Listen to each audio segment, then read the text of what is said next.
అదొకటి. తిరుమల కొండ మీద నుంచి ఇంకా గత విషయాలు మీరు చాలా అడిగారు, దానికంటూ చెప్పుకుంటూ వస్తాను.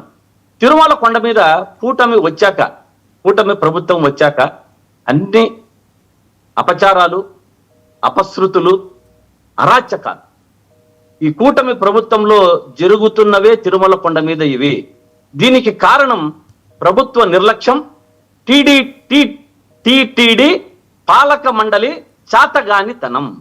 ప్రతి ఒక్కటి లడ్డు నుంచి స్టార్ట్ చేశారు చంద్రబాబు నాయుడు గారు. అది ఏ టైంలో స్టార్ట్ చేశారో, ఉన్నది లేనట్టుగా లేనది ఉన్నట్టుగా చెప్పి స్టార్ట్ చేయడం జరిగింది. ఆ రోజు నుంచి కూడా తిరుమలలో ప్రతి ఒక్కటి అపచారాలే, అపచారాలు అపశృతులతో పాపము తిరుమల వెంకటేశ్వర స్వామి వారి నిత్య దర్శనము ప్రజలు, హిందువులు ఆవేదనతో అల్లాడిపోతున్నారు అనేది ఒకటి అంత తెలియజేస్తుంది.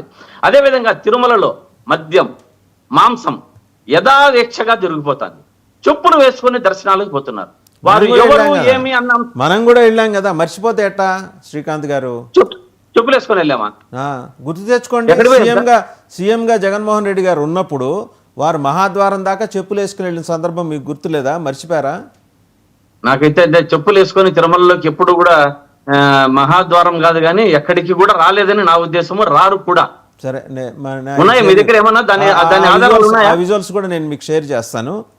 ఎందుకంటే నెవర్, అది జరగదు, అది జరగబోదు. ఇప్పుడు మీరే అన్నారు, ఒకవేళ జగన్మోహన్ రెడ్డి గారు క్రిస్టియన్ అయినా, ఇంకొకరు కరుణాకర్ రెడ్డి గారి క్రిస్టియన్ అయినా, అప్పుడు జరగని అపచారాలు, అపశృతులు ఇప్పుడు ఎందుకు జరుగుతున్నాయని దేనికి అదే మాట్లాడండి. నేను సబ్జెక్ట్ ఆయన చెప్పులు వేసుకొని రావటం నిజము, క్రైస్తవుల హయాంలో ఇన్ని అపచారాలు జరగకపోవటం నిజము, వాస్తవము.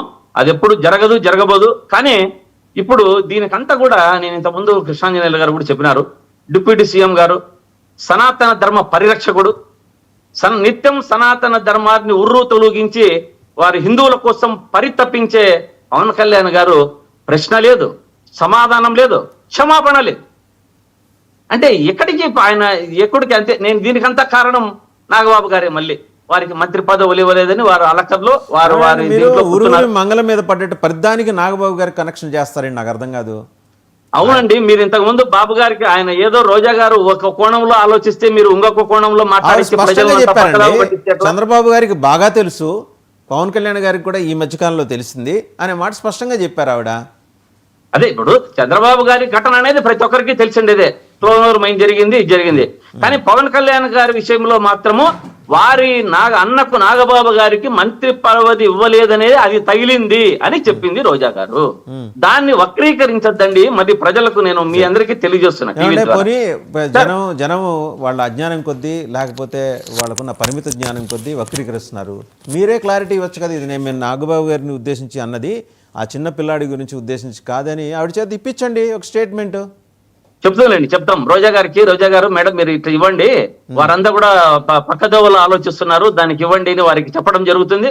వారు అదే విధంగా వారు ఏమనుకున్నారో మనసులోని యొక్క బాధను ఆమె బయటికి చెప్తారు. పాపం ఆయన బాధ ఏముందో ఏమో. ఇప్పుడు ఆవిడకున్న పరిజ్ఞానము, వైసీపీకి ఉన్న విజ్ఞానము జనాలకు ఉండాల్సిన అవసరం లేదు కదా, అందరూ ఒకేలాగా ఆలోచించలేరు కదా. అందరికీ తెలియజేద్దాం సార్, అందరికీ తెలియజేసే విధంగా ముందుకెళ్దాం. తిరుమల గోశాల గురించి వస్తే కరుణాకర్ రెడ్డి గారు నిజాలు చెప్పారు.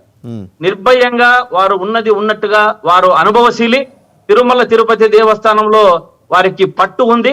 వారు ఎక్కడ ఏ కోణంలో ఎక్కడ జరుగుతున్నది అంశాలను వారు ప్రతిరోజు గమనిస్తూనే ఉంటారు. అంటే వారు చైర్మన్ గా ఉన్నా, చైర్మన్ గా లేకపోయినా అక్కడ ఏం జరుగుతుంది, మన సనాతన ధర్మాన్ని పరిరక్షించే విధంగా వెంకటేశ్వర స్వామి వారి భక్తులకు నిత్యము ఆటుపోటులు లేకుండా వారికి సాఫీగా జరిగిపోవాలని వారు నిజాలను నిర్భయంగా మాట్లాడుతూ ఉంటారు. ఆ విధంగానే గోవుల గురించి మాట్లాడారు. దాంట్లో ఏం మాట్లాడారండి, గోవులు ఇన్ని చనిపోయారు అని చెప్పారు. దానికి చంద్రబాబు నాయుడు గారు సీఎం గారు ఇది లేనే లేదు అని ఒక సమాధానం చెప్పారు. ఈఓ గారు 32 చనిపోయారని చెప్పారు. ఇంకా చైర్మన్ గారు మనకు తెలిసినదే ఇంతకుముందు మీరు కూడా విజువల్ చూపించారు. వారు మాట్లాడిన దాంట్లో నిజంగా మనుషులే చనిపోతాం, ఇంకా గోవులు ఎంత అనే పరిస్థితిలో మాట్లాడారు. నిజంగా ఆయన సనాతన ధర్మానికి కానీ తిరుమల తిరుపతి దేవస్థానం చైర్మన్ గా ఉండి ఆ మాట మాట్లాడడం చాలా బాధాకరం. ఎందుకంటే ఈ విషయంలో మనం కూడా నిజమే, వాస్తవమే, అందరూ పుట్టినవాడు గిట్టక తప్పదు, ప్రతి ఒక్కరూ పోవలసిందేదే. కానీ అక్కడ ఏమి జరుగుతుంది అన్న అంశాలను సంరక్షించుకునే విధానంలో విఫలమవుతున్నారు. సంరక్షించుకోకుండా గోవులు దానిని విధి విధానాలలో గోవులను మరణించడం జరుగుతా ఉంది. దీన్ని కనుక్కోకుండా అక్కడ స్టాఫ్ పెట్టకుండా అక్కడికి దానికి సంబంధించిన గోవులను సంబంధించిన వారిని అక్కడ జాగరూకతతో చూసుకోకుండా ఇటువంటి మాటలు మాట్లాడడం నిర్లక్ష్యంగా ఉండి నిశ్చితంగా మనతో పాటు మాట్లాడుతున్నారు. శ్రీకాంత్ గారు, మనతో పాటు జనసేన